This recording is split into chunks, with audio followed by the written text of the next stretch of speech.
Good morning. My name is Tiffany Butler. I'm the Executive Director of the National Association of Women and the Law.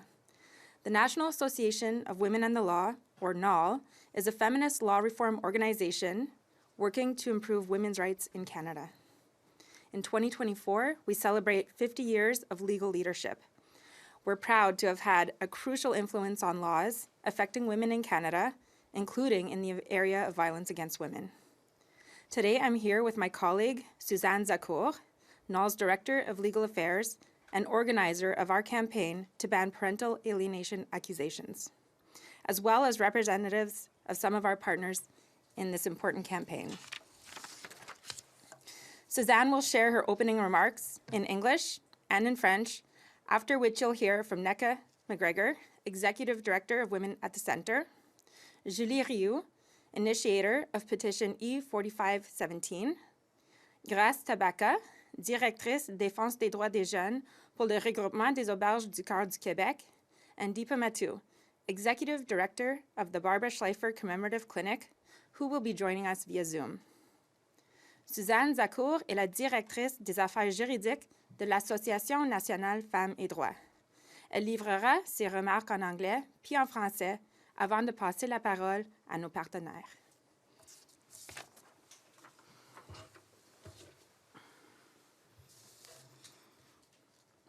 This morning, a coalition of over 250 feminist organizations sent a letter to the Prime Minister, the Minister of Justice, and all party leaders to demand legal reform to prohibit the use of parental alienation accusations in family law cases. The coalition includes national organizations, organizations from all provinces and 2 territories, research, legal, direct services, and advocacy organizations, over 60 local women's shelters, and Indigenous, 2S LGBTQIA+, and disability rights organizations, among others. Such a wide coalition, sending such a united message, underscores the absolute urgency of this issue. It is with no exaggeration that we call on the Federal Minister of Justice, the Honourable Arif Virani, to put an end to a Canada-wide crisis that is destroying countless lives. Across the country, victims of family violence are being disbelieved, silenced, and punished based on the sexist and unscientific theory of parental alienation. Mothers who dare speak up about the father's violence are treated with great suspicion, and children who express their wishes not to reside with an abusive father lose their voice, as they are thought to be confused, lying, or brainwashed. This sexist narrative is perpetrated by so-called experts who misunderstand domestic violence, and by courts who fail to see the pseudoscience of parental alienation for what it is, a false narrative that is not evidence-based and that further harms women and children who are victims of their abusive partners and fathers. For years, feminist experts and researchers have raised alarm bells about this issue, which has become omnipresent in family courts across the country. Research, education, and training have not been sufficient. This is why we're here today with an urgent call for action to the Honourable Arif Virani, Federal Minister of Justice. Change the law to ban parental alienation accusations from being used in family disputes. Ce matin, plus de 250 organisations féministes demandent au Premier ministre, au ministre de la Justice et à tous les chefs de parti de réformer la loi sur le divorce pour interdire les accusations d'aliénation parentale dans les affaires de droit de la famille. Une coalition aussi large, envoyant un message aussi uni, souligne l'urgence de la question. C'est sans exagération que nous demandons au ministre fédéral de la Justice, l'honorable Arif Virani, de mettre fin à une crise pan-canadienne qui détruit d'innombrables vies. À travers le pays, des victimes de violences familiales sont ignorées, réduites au silence et punies sur la base de la théorie sexiste et non scientifique de l'aliénation parentale. Les mères qui osent parler de la violence du père sont traitées avec suspicion et les enfants qui expriment leur volonté de ne pas résider avec un père violent sont ignorés, étant considérés comme ayant subi un lavage de cerveau. Ce narratif revictimise les femmes et les enfants ayant subi de la violence familiale. Les accusations d'aliénation parentale sont devenues omniprésentes dans les litiges familiaux à travers le pays. C'est pourquoi nous lançons aujourd'hui un appel urgent à l'action à l'honorable Arif Virani, ministre fédéral de la Justice. Nous lui demandons d'amender la loi sur le divorce pour interdire les accusations d'aliénation parentale dans les litiges familiaux. Merci. Je passe maintenant la parole à Nneka MacGregor.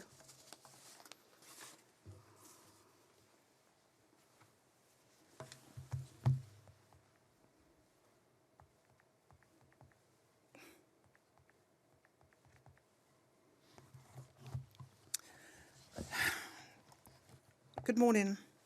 I'm Nneka MacGregor, co-founder and executive director of Women at the Centre, a survivor-led organisation dedicated to eradicating gender-based violence. In the last 2 years alone, 5 members of my organisation have had custody removed from them and given to their abusive exes. Parental alienation accusations are not about protecting children, but about covering up for abuse. By design, parental alienation accusations are a tactic to silence survivors, a way for the abuser to shift the narrative, to shift the focus away from their violence. It is important to understand that parental alienation accusation is a tool for control, a tool to divert, dismiss, and distract from women's experiences of violence. It is also a strategy that is used to undermine our credibility in court. It plays on the sexist stereotype that women are not trustworthy, that they make up stories of domestic violence to get revenge on their exes. Beyond its impact on individual cases, the concept of parental alienation has a chilling effect. It makes survivors not want to leave, not want to raise the fact that they have experienced violence.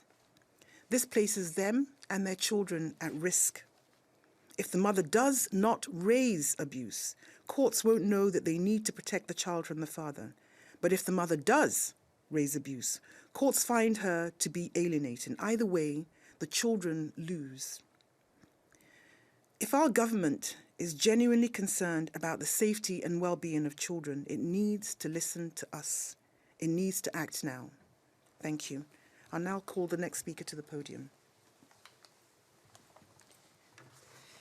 Mon nom est Julie Rioux. Je suis victime de violence conjugale et du système de justice familiale. I started petition E4517 after discussion with other survivors in response to the report on parental alienation accusations by the UN Special Rapporteur on Violence Against Women and Children.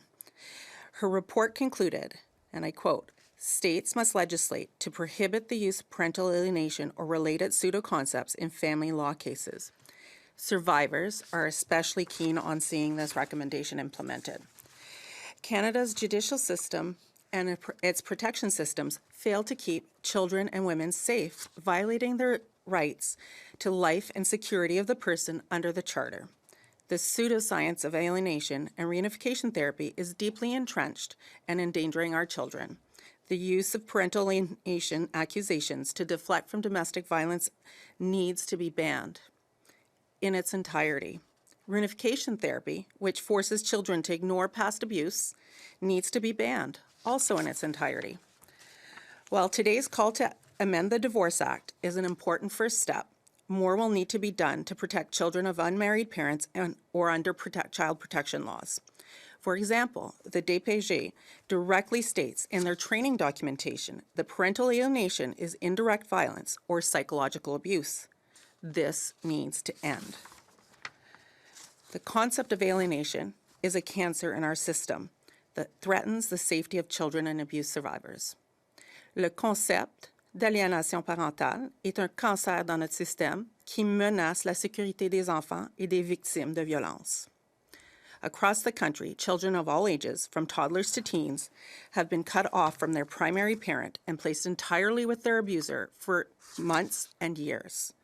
Countless other mothers have significantly reduced access due to their, quote, alienating behaviors, or are under threat of a custody reversal from coast to coast to coast. I would like to emphasize two final things. One, significant systemic changes are needed to safeguard children above and beyond ridding the system of parental alienation and reunification therapy. Two, any decision of parenting time based on parental alienation or as a result of reunification therapy needs to be rectified. These two things will go a long way in keeping Canada's children safe. I now leave you with the next speaker. Bonjour, je m'appelle Tabaka et je représente le Regroupement des Auberges du cœur du Québec, qui comprend une trentaine de ressources d'hébergement pour les jeunes en difficulté ou sans abri. Tout comme les groupes des femmes, nous constatons également une croissance des accusations d'aliénation parentale, notamment envers les mères, et nous constatons particulièrement l'impact sur les jeunes. Ces accusations entraînent des conséquences importantes pour les jeunes. Dans de nombreux cas, les jeunes sont placés en centre de jeunesse ou en famille d'accueil au lieu d'être laissés auprès de leur mère. Ce qui est préoccupant, c'est que même si les tribunaux ne veulent pas laisser l'enfant avec sa mère, dans bien des cas, les grands-parents maternels auraient pu s'occuper de l'enfant. Or, plutôt que de laisser l'enfant avec une famille aimante, les tribunaux et la protection de la jeunesse priorisent le fait de l'éloigner d'une mère supposément aliénante, allant jusqu'à couper le contact avec les grands-parents et autres membres de la famille de la mère.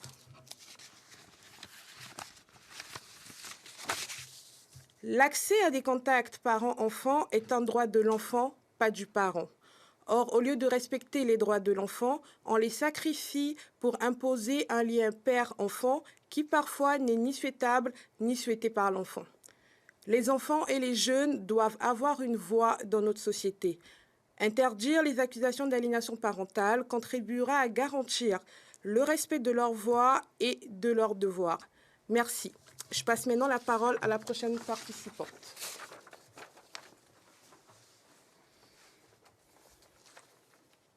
Good morning, everyone. My name is Deepa Mattoo. I'm the Executive Director and lawyer of the Barbra Schlifer Commemorative Clinic, a specialized wraparound legal counseling and interpretation service that serves marginalized survivors of gender-based violence. We have seen a rise in the prevalence of parental alienation accusations in family law cases. This trend adds complexity to the legal cases, making it increasingly challenging for survivors, particularly women, to find path to safety. The rise in accusations underscores the urgency of implementing legislative measures to safeguard survivors and promote a fair and just legal system. Marginalized and racialized women from immigrant and precarious communities in particular bear the brunt of these accusations.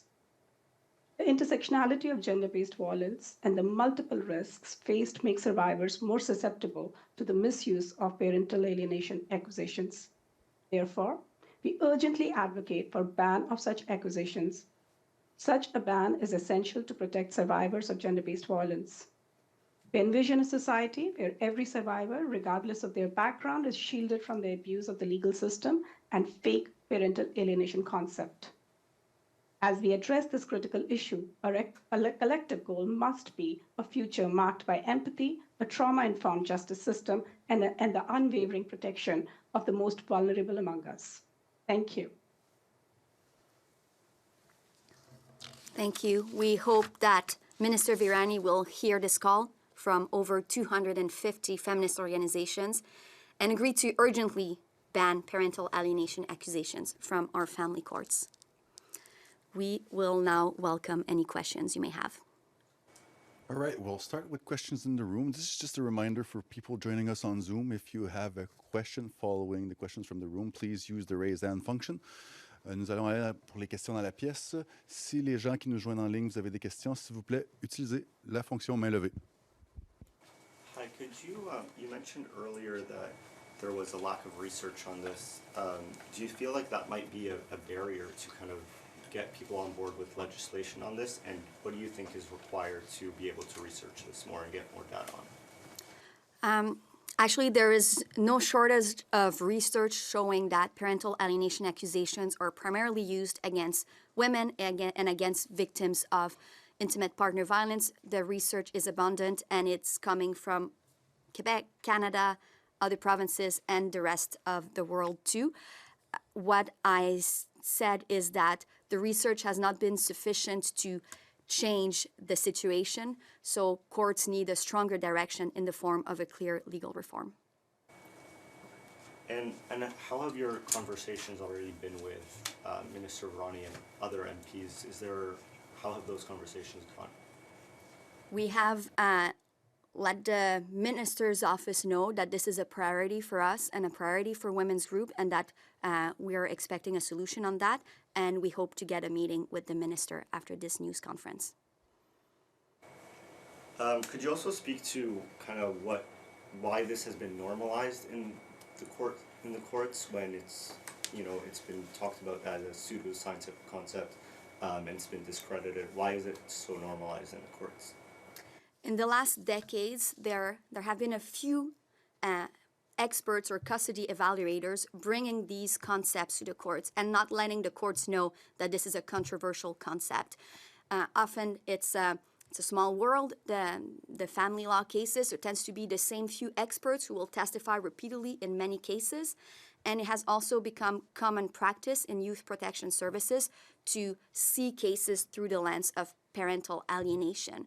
So the youth protection services and the custody evaluators are bringing are trained to apply this framework without being necessarily explained all the limits and all the criticisms of this concept, and then they bring it to the courts, and courts are not necessarily equipped to evaluate the claim, to evaluate the science. So that's why we've seen a huge rise in accusations, both in the research and anecdotally talking with the women's centers, huge rise in those accusations in the last decades. And beyond kind of banning parental alienation, is there some sort of like alternative framework that needs to be in place to kind of change the way these are approached in the first place? Because it seems like there's kind of deeper kind of underlying issues in that. Definitely, there is a lot to be done to better protect women who are victims of family violence and children who are victims of family violence. We have seen reform going in that direction in the recent reform of the Divorce Act, but is not sufficient to try to address family violence if we don't at the same time ban this concept, which is pulling the other direction, basically making it extremely dangerous to even report family violence. As long as the women and children are not free to disclose family violence, any measure meant to help victims of family violence will not be sufficiently effective. This is just a reminder for the people joining us on Zoom. If you have a question, please use the raise hand function now. S'il vous plaît, pour les gens qui nous joignent sur Zoom, s'il vous plaît, utilisez la fonction main levée si vous avez une question.